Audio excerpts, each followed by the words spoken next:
चलिए स्टार्ट किया जाए। सर्कल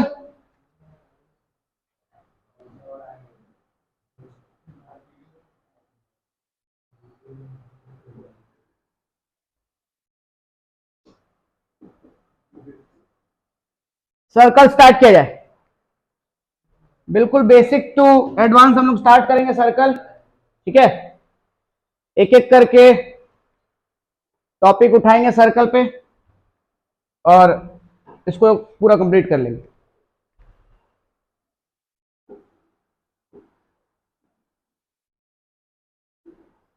पहले सर्कल से रिलेटेड जितने रूल होते हैं सारे रूल हम लोग एक एक करके डिस्कस कर लेते हैं।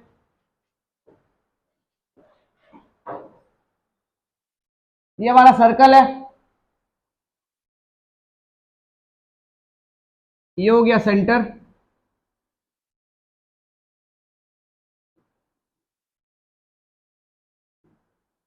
और सेंटर से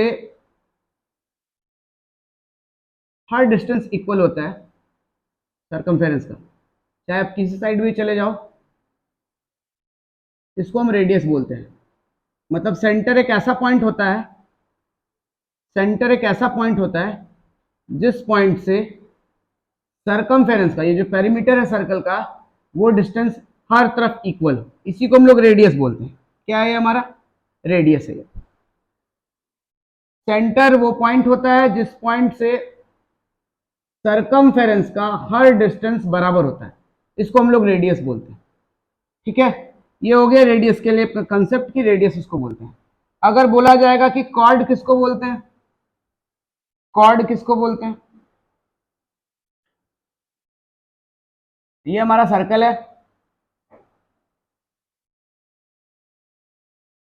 सर्कल पे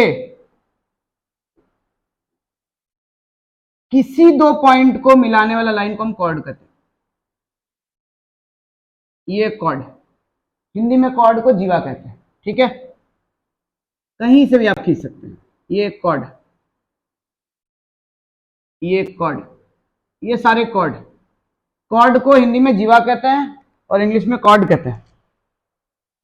सर्कल के दो पॉइंट को मिलाने वाले लाइन को, कहीं भी दो पॉइंट को मिलाने वाले लाइन को हम लोग कॉर्ड कहेंगे। अगर ये लाइन सर्कल को ऐसे दो पॉइंट पे इंटरसेक्ट करके चला जाएगा तो ये फिर सेकेंड हो जाएगा, ये फिर कॉर्ड नहीं, ठीक। अभी ये कॉर्ड है लेकिन ये एक सेकेंड है, तो सर्कल के दो पॉइंट को मिलाने वाली लाइन को क्या कहते हैं? कॉर्ड कहते हैं। और सर्कल को दो पॉइंट पे इंटरसेक्ट करके अगर कोई लाइन जाएगा तो उसको सेकेंड बोलेंगे। ये है सेकेंड, ये सेकेंड है, ये सेकेंड है, और इसको बोलेंगे कॉर्ड। क्लियर है? अगर हम एसएससी के स्टेटमेंट बेस्ड क्वेश्चन की बात करें तो एसएससी स्टेटमेंट बेस्ड क्वेश्चन बनाती है। वो क्वेश्चन कुछ ऐसा रहता है जैसे कि कॉर्ड से रिलेटेड आपको कुछ कुछ फैक्ट पता होने चाहिए कि अगर ये पॉइंट सेंटर है आपका और ये सर्कल है, तो आप अगर सेंटर की तरफ बढ़ेंगे, अगर आप सेंटर की तरफ बढ़ेंगे तो कॉर्ड का लेंथ क्या होता जाएगा? बड़ा होता जाएगा। सेंटर की तरफ बढ़ेंगे तो कॉर्ड का लेंथ बड़ा होते चला जाता है, और सेंटर से जितना दूर जाएंगे कॉर्ड का लेंथ छोटा होते जाएगा। सेंटर से जितना दूर जाते जाएंगे कॉर्ड का लेंथ छोटा होता जाएगा। ये जो आपका सेंटर से गुजरने वाला जो कॉर्ड होगा इसको हम लोग डायमीटर कहेंगे, और ये सबसे लॉन्गेस्ट कॉर्ड होगा। मतलब एक स्टेटमेंट, यहाँ पे दो स्टेटमेंट बना। एक स्टेटमेंट तो ये कि सबसे लॉन्गेस्ट कॉर्ड जो होता है वो आपका डायमीटर होता है। डायमीटर जो होता है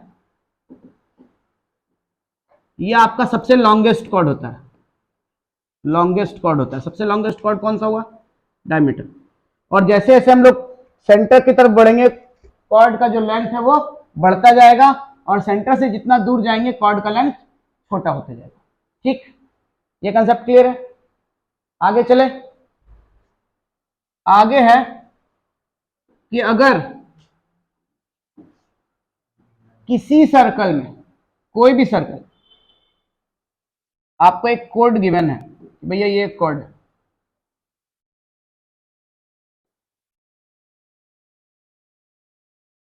तो सेंटर से जो आप लाइन परपेंडिकुलर खींचोगे, सेंटर से जो आप लाइन परपेंडिकुलर खींचोगे, सेंटर से जो लाइन आप परपेंडिकुलर खींचोगे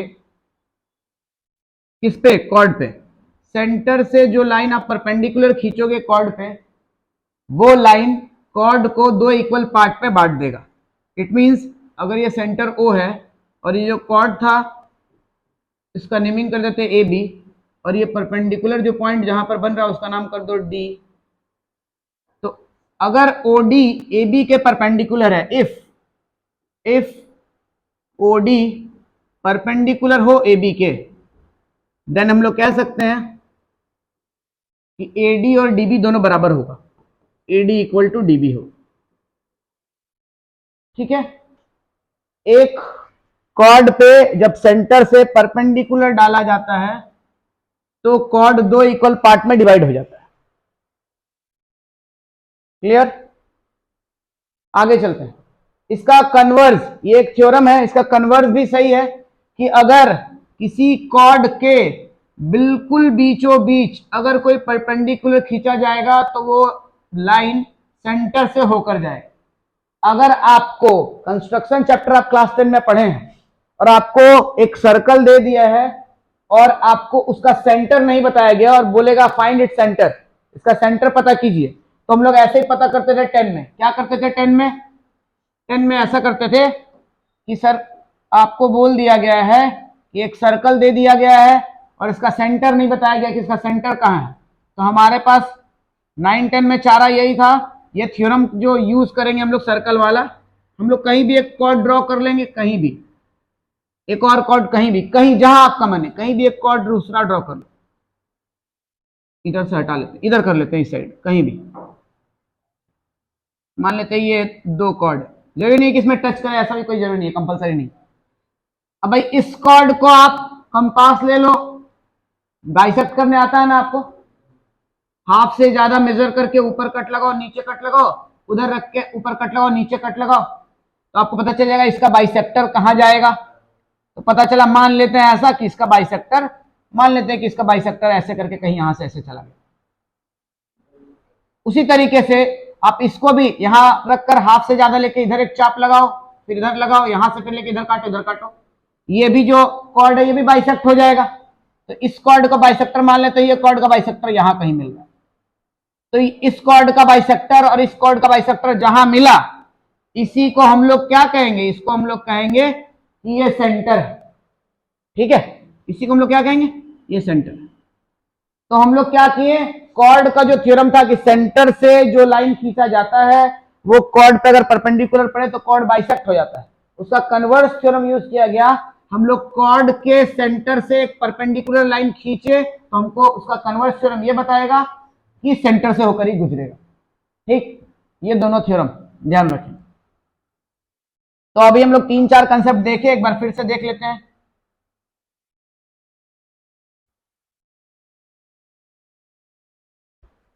सर्कल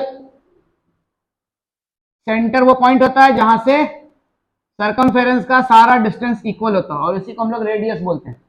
रेडियस हर तरफ से इक्वल होता है। फिर हम लोग देखे कॉर्ड क्या होता है और सेकेंड क्या होता है। कॉर्ड क्या होता है, किसी भी सर्कल पे दो पॉइंट को मिलाने वाला लाइन को हम लोग कॉर्ड कहते हैं।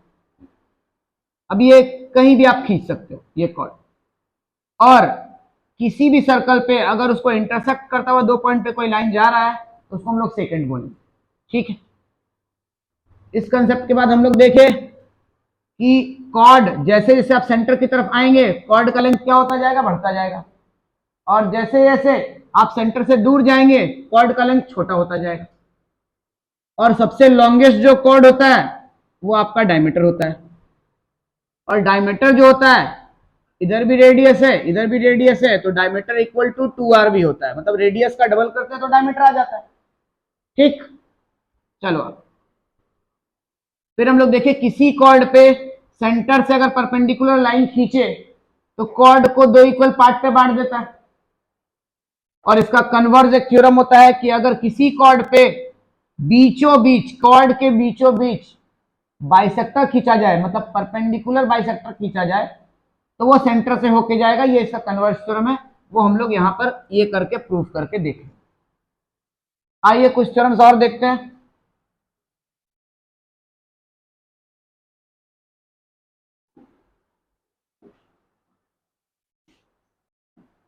एक सर्कल में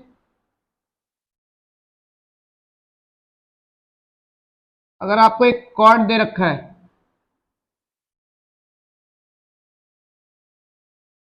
एक सर्कल में अगर आपको एक कॉर्ड दे रखा है, तो आपको यहाँ पे दो सेगमेंट दिखाई देंगे। यहाँ पे आपको एक सेगमेंट दिखाई दे रहा है, ये सेगमेंट एक दिखाई दे रहा है, और एक और सेगमेंट आप देखेंगे, ये एक सेगमेंट दिखाई दे रहा है। ये सेगमेंट आपको छोटा दिखाई दे रहा है, ये सेगमेंट आपको बड़ा दिखाई दे रहा है। तो जो सेगमेंट आपको छोटा दिखाई दे रहा है, इस सेगमेंट को हम लोग बोलते हैं माइनर सेगमेंट। Minor segment. और जो बड़ा पोर्शन दिखाई दे रहा है, इसको हम लोग बोलते हैं मेजर सेगमेंट।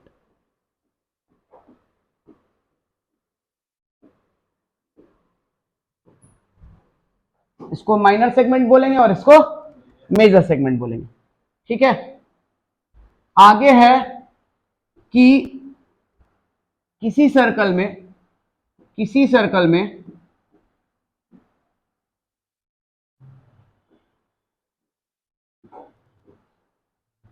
किसी कॉर्ड के द्वारा, किसी जीवा के द्वारा एक ही सेगमेंट में, अगर मेजर की बात कर रहे हैं तो मेजर में, अगर माइनर की बात कर रहे हैं माइनर में, मान लेते हैं हम इस सेगमेंट की बात कर रहे हैं मेजर की, एक ही सेगमेंट में बनाया गया सारा एंगल इसी कॉर्ड के द्वारा,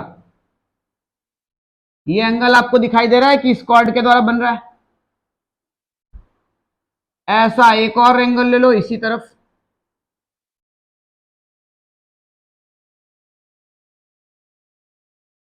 और ले लो,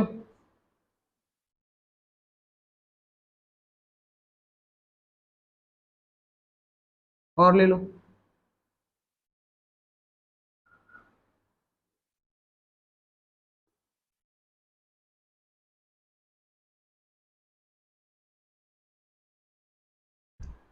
तो ये सारे एंगल्स आपस में बराबर होंगे क्योंकि ये एक ही सेगमेंट में इस कॉर्ड के ऊपर बने। ये वाला एंगल जो है ये इक्वल नहीं होगा इसके, इन सभी, क्योंकि ये माइनर सेगमेंट में बना हुआ है।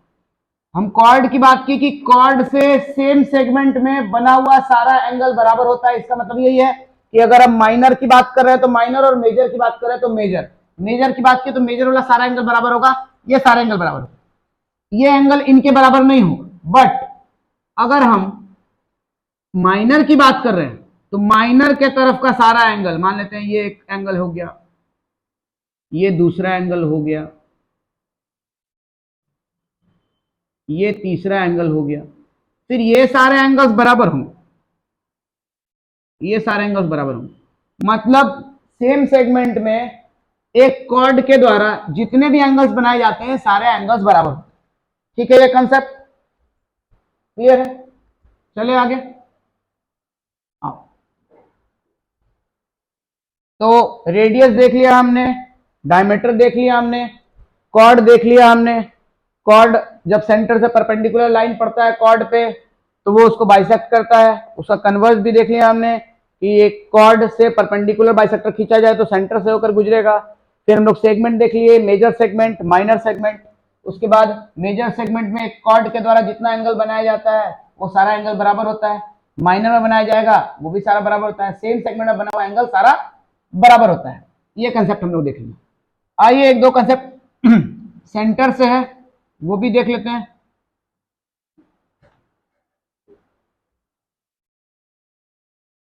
ये एक सर्कल हो गया, कहीं भी आप इसका सेंटर मार्क कर दो कि ये भाई सेंटर हो गया,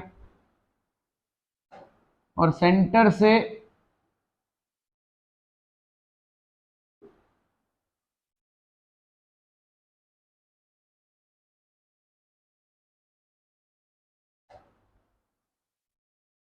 इसको हम लोग क्या कहेंगे, इसको हम लोग कहेंगे इसको हम लोग कहेंगे, ये जो पोर्शन आपको दिखाई दे रहा है, ये पोर्शन को हम लोग सेक्टर बोलेंगे। क्या बोलेंगे? इस पोर्शन को हम लोग सेक्टर बोलेंगे। ये सेक्टर है। तो सेक्टर किससे फॉर्म होता है? सेक्टर फॉर्म होता है रेडियस से, और सेगमेंट किससे फॉर्म हुआ था? कॉर्ड से। यहां इससे पहले सेगमेंट फॉर्म हुआ है, ये जो आपको दिख रहा है ये सेगमेंट फॉर्म हुआ है। सेगमेंट किससे फॉर्म हुआ है?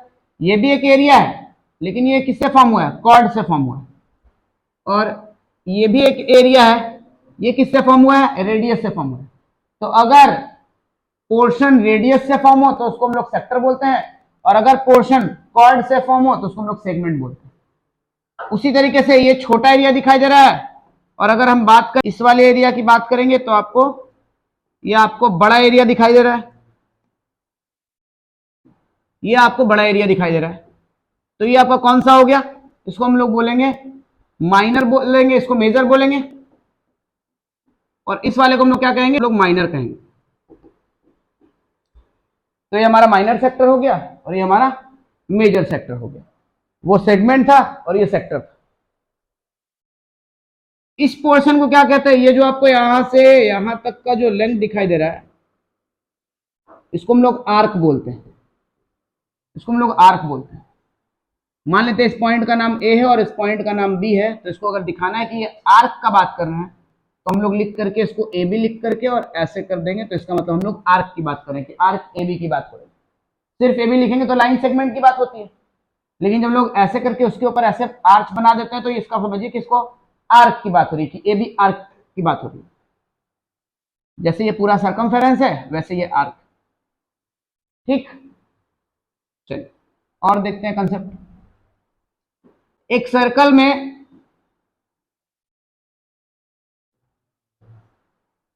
अगर डायमीटर को लेकर के एक ट्रायंगल फॉर्म किया जा रहा है, अगर डायमीटर को लेकर एक ट्रायंगल फॉर्म किया जा रहा है, एक सर्कल में अगर डायमीटर को लेकर एक ट्रायंगल फॉर्म किया जा रहा है,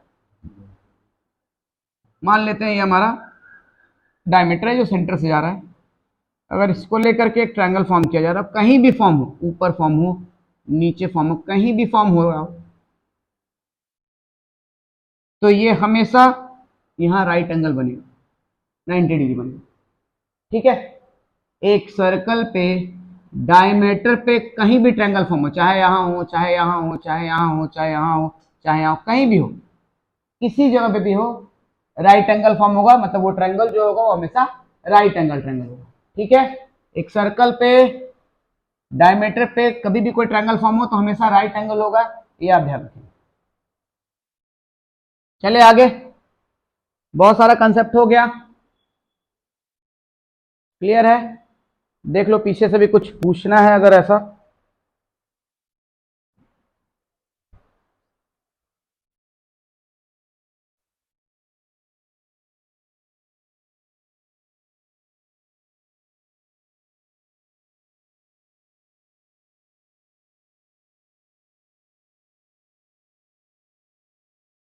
ठीक है, किसी को दिक्कत? आगे चले।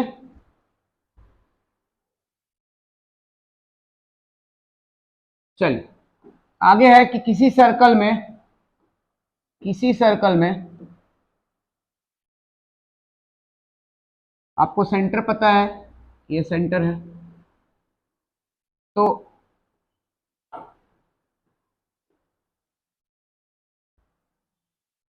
किसी दो पॉइंट पे, सरकमफेरेंस पे किसी दो पॉइंट पे,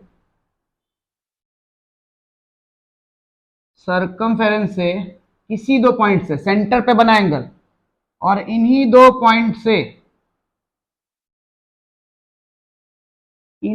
पॉइंट से सरकमफेरेंस पे बना एंगल के बीच का रिलेशन हम लोग देखते हैं। सर्कल के सरकमफेरेंस पे किसी दो पॉइंट्स पे यहां से खींचा गया लाइन सेंटर पे एक एंगल बना रहा है, और यहीं से खींचा गया लाइन आगे जाकर सरकमफेरेंस पे एक एंगल बना रहा है। तो इन दोनों में क्या रिलेशन होता है? तो भैया सरकमफेरेंस पे जितना एंगल बनता है उसका डबल एंगल यहां बनेगा। अगर ये एक्स है तो ये 2x, अगर ये थीटा है तो ये 2 थीटा। ठीक है, ये वाले का डबल होता है हमेशा। सेंटर पे बना एंगल हमेशा सरकमफेरेंस पे बने एंगल का डबल होता है। अब इसमें इतना साफ सुथरा बना हुआ है तो क्लियर पता चल रहा है। कभी कभी फिगर ऐसा रहता है कि आपको देखकर ही समझ नहीं आता है कि यहाँ कैसे वो रूल लग रहा है। यहाँ तो साफ सुथरा आपको दिख रहा है, हाँ नीचे एक ट्रायंगल ऊपर एक ट्रायंगल। फिगर बहुत कंफ्यूजिंग भी हो सकता है, तो हम लोग अभी 2-3 फिगर्स पे इसको बना बनाकर चर्चा करते हैं कि और क्या क्या हो सकता है। ये समझ आया? ये समझ आ गया तो हम लोग और देख लेते हैं। क्या बताएं?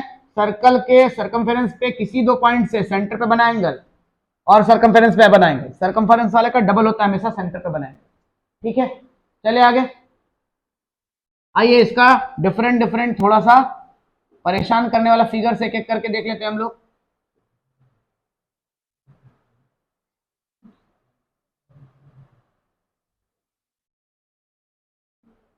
जरूरत पड़ेगा तो और बनाएंगे, देखते हैं, पहले इतने में समझ आ जाए तो ठीक बात है। चलिए, ये आपका सेंटर हो गया। एक फिगर ऐसा बनता है,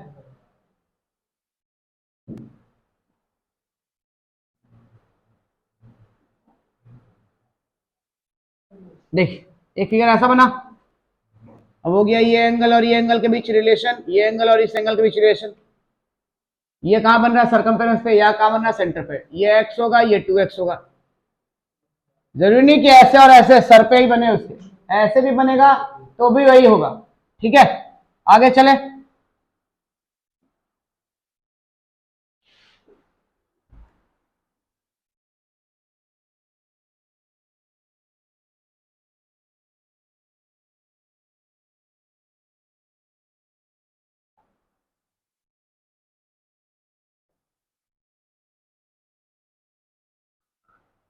ऐसा भी हो सकता है, ये तो बिल्कुल देखकर नहीं लग रहा है। ऐसा ही फिगर होगा तो भी आंसर वही है। देखिए, इन्हीं दो पॉइंट से सेंटर पे बन रहा है, इन्हीं दो पॉइंट से ऊपर सरकमफेरेंस पे बन रहा है। ये x होगा तो ये 2x होगा। ठीक, और थोड़ा देखते हैं और क्या हो सकता है।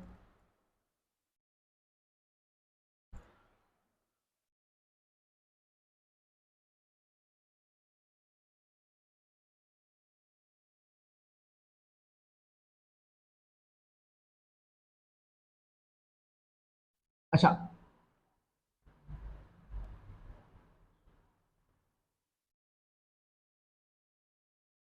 ये डिफरेंट थिंग है।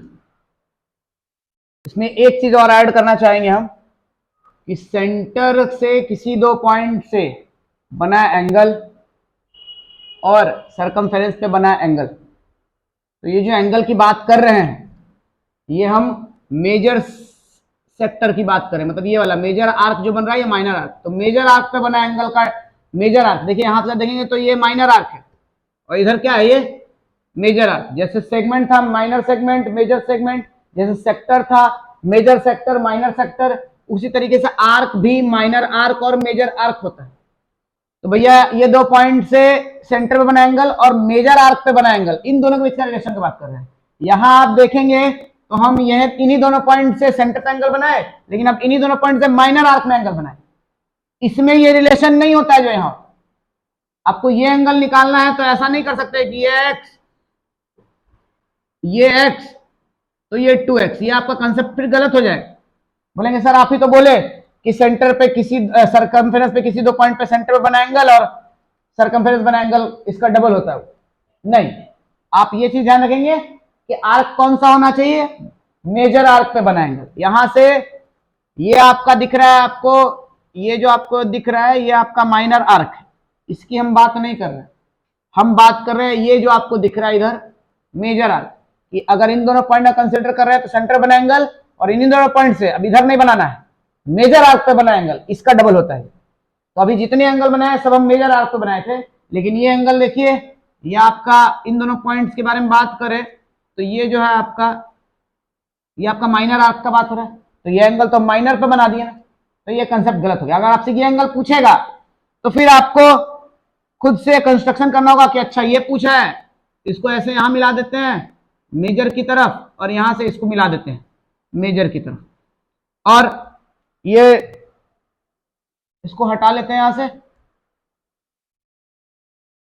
मान लेते हैं ये आपसे पूछा है तो कुछ तो आपको दे रखा होगा अगर ये दे रखा है कि ये मान लेते हैं 50 है या 100 है, कुछ भी ऐसा 100 दे रखा है और पूछा ये कितना होगा, तो पहले आपको इसके हेल्प से वो निकालना पड़ेगा कि अब हम लोग आ गए भैया इन दोनों पॉइंट से सेंटर पे बना एंगल और इन दोनों पॉइंट से मेजर आर्क पे बना एंगल, इसका डबल होता है ये, तो ये हाफ हो जाएगा, 50 डिग्री हो जाएगा। जब ये 50 निकल गया तो फिर एक क्वाड्रिलेटरल का कंसेप्ट होता है, 1 2 3 4, आपको एक 4 पॉइंट्स दिख रहे हैं अलग अलग, मान लेते हैं इसका नाम ए है, इस पॉइंट का नाम बी ले लो, इस पॉइंट का नाम सी ले लो, इस पॉइंट का नाम डी ले लो, A B C D point ले लिए हम लोग। ये एक साइक्लिक क्वाड्रिलेटरल का कंसेप्ट फिर यहाँ लगेगा, वो हम लोग आगे पढ़ेंगे। साइक्लिक क्वाड्रिलेटर में यही होता है कि अपोजिट एंगल का सम 180 डिग्री होता है, तो यहाँ पे 50 है तो यहाँ पे एक्स का वैल्यू 130 हो जाएगा, वो कंसेप्ट से आएगा इसका, अगर आपको ऐसा निकालना हो। तो ये चीजें क्लियर हो गई कि मेजर आर्क पे बना एंगल और सेंटर पे बना एंगल का रिलेशन ऐसा हो। अगर इसका पूछेगा तो इसका हाफ करके 180 में माइनस कर देंगे हम लोग, तो आंसर आ जाएगा। ठीक, चलिए आगे चला जाए। इतने कंसेप्ट क्लियर है?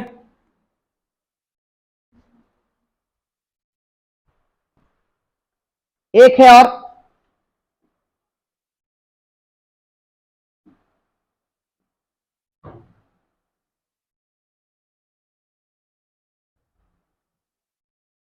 टेंजेंट।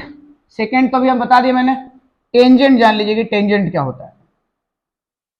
एक सर्कल को किसी एक्सटर्नल पॉइंट से, बाहर से किसी एक्सटर्नल पॉइंट से अगर सर्कल को बस टच करता हुआ कोई लाइन जा रहा है, बस टच करता हुआ,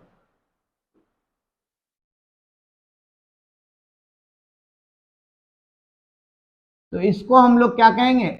इसको हम लोग कहेंगे टेंजेंट। क्या कहेंगे? इसको हम लोग कहेंगे टेंजेंट। ये क्या है? टेंजेंट है।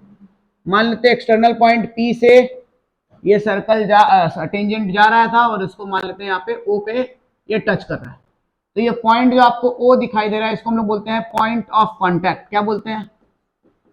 Point of contact. इसको पॉइंट ऑफ कॉन्टैक्ट बोला जाता है, point of contact, point of contact.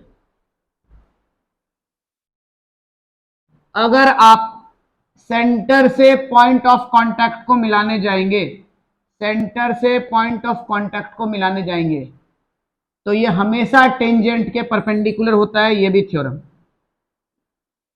ये भी थ्योरम। ये अगर एक टेंजेंट को सर्कल के सेंटर से मिला दिया जाए उसके पॉइंट ऑफ कांटेक्ट पे, तो वहां हमेशा क्या बनता है? एंगल 90 डिग्री बनता है। ये कंसेप्ट है, टेंजेंट हमेशा परपेंडिकुलर होगा सेंटर पे। ठीक, अगर हम लोग ऐसा कर लेते कि इसी एक्सटर्नल पॉइंट पी से एक और टेंजेंट खींच लेते, एक और टेंजेंट खींच लेते, एक और टेंजेंट खींच लेते, और इसका अगर यहाँ पॉइंट ऑफ कांटेक्ट दे देते कि ये पॉइंट ऑफ कांटेक्ट है क्यू या ओ है, तो क्यू ही दे दो, चलो क्यू दे देते हैं ये पॉइंट ऑफ कांटेक्ट। तो यहां भी अगर आप सेंटर से लाइन खींचोगे तो ये भी परपेंडिकुलर हो जाएगा। क्या हो जाएगा? परपेंडिकुलर हो जाएगा। यहां भी अगर सेंटर से लाइन खींचोगे तो ये परपेंडिकुलर हो जाएगा। तो क्या थ्योरम बना? थ्योरम ये है कि किसी एक्सटर्नल पॉइंट से सर्कल को बस टच करता हुआ कोई लाइन जाए तो उसको हम लोग टेंजेंट बोलते हैं, और टेंजेंट जिस पॉइंट पे सर्कल को टच करता है उसको पॉइंट ऑफ कांटेक्ट कहते हैं। और अगर सेंटर से कोई लाइन टेंजेंट के पॉइंट ऑफ कांटेक्ट पे खींचा जाए तो वो हमेशा परपेंडिकुलर हो जाएगा टेंजेंट। ठीक, हम एक ही में 2-3 थ्योरम बता दिए। एक और थ्योरम यहाँ पे ये भी होता है कि अगर एक एक्सटर्नल पॉइंट से दो टेंजेंट्स खींचे जाए तो दोनों टेंजेंट का लेंथ जो है वो बराबर होता है। मतलब ओपी और ओक्यू या ओपी और क्यूपी दोनों, ओपी और क्यूपी दोनों बराबर होगा। ठीक, इसका लेंथ और इसका लेंथ दोनों का लेंथ बराबर हो। इसको इस साइड से लिखे थे तो इसलिए इसको इस साइड से लिखे।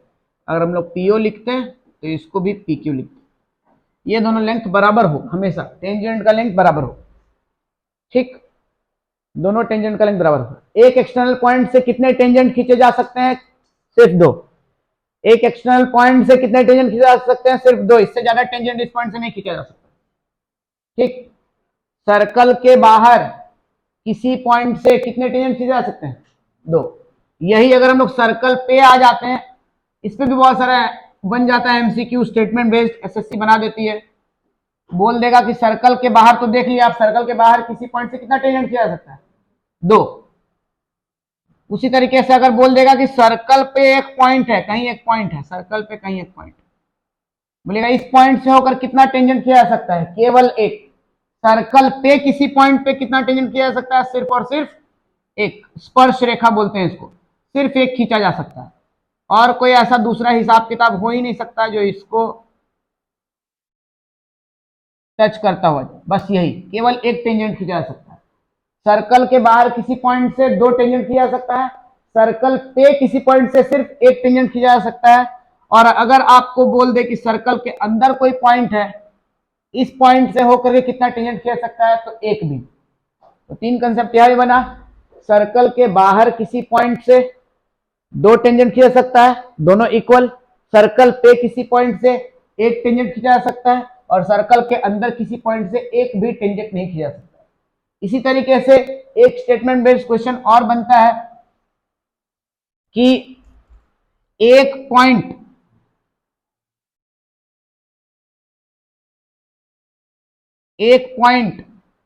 आपको दे दिया है, बोलेगा एक पॉइंट से होकर कितना सर्कल खींचा जा सकता है? एक पॉइंट कितने सारे सर्कल बनाए जा सकते हैं? एक पॉइंट से गुजरने वाला कितना सर्कल बनाया जा सकता है? तो इसका आंसर होगा इनफाइनाइट। आपका मन, आप कहीं से भी इसको सर्कल बनाओ और इसमें सटा दो ला करके। ये हो गया, ये हो गया, ये हो गया, जहां से आपका इच्छा वहां से आप बना दो इसको। तो एक पॉइंट से हो गए कितने सर्कल खींचे जा सकते हैं? बहुत सारे। एक पॉइंट से गुजार कर आप कितने सर्कल खींचे जा सकते हैं? बहुत सारे सर्कल खींच सकते हैं एक पॉइंट से, है ना। अगर 2 डिस्टिंक्ट पॉइंट दे दे तो बोलेगा 2 पॉइंट से होकर के कितना सर्कल खींचा जा सकता है? कितना होगा? 2 पॉइंट को गुजरने के लिए कितना सर्कल खींचा जा सकता है 2 पॉइंट से? बहुत सारा होगा। इसका भी आंसर इनफाइनाइट। आपको मैंने ऊपर से लाओ, इसमें सटा दो ऐसे ला करके, ये हो गया। आपको मैंने आप इधर से ले जा करके और ऐसे सटा दो, कहीं से भी ऐसा करके बहुत सारा खींच सकते हो, नहीं खींच सकते हो? इधर से लेकर के आओ, इधर से लेकर के आओ, और इसको ला करके कहीं से भी सेट कर दो, हो गया। तो ऐसे करके 2 पॉइंट से भी तो बहुत सारे सर्कल गुजर सकते हैं, ठीक।